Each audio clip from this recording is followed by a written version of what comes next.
আমাৰ যোৱাকালিলৈকে আমাৰ মনোনয়ন পত্ৰ দাখিলৰ যোৱাকালি আবেলি 3টা বজালৈকে শেষ সময় আছিলে।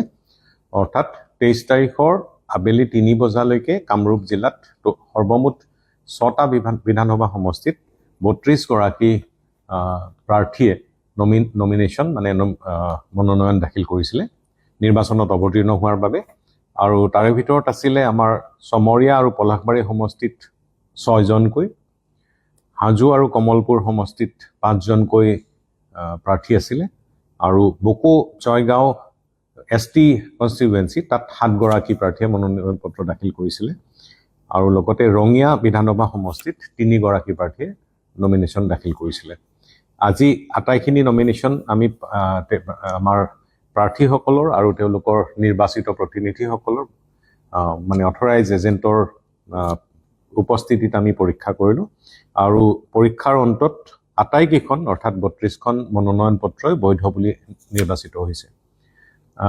বিবেচিত হৈছে। আৰু পৰৱৰ্তী পৰহি দিনা 3 বজালৈকে মনোনয়ন প্ৰত্যাহাৰৰ শেষ সীমা আছে, শেষ দিন ধাৰ্য কৰা আছে।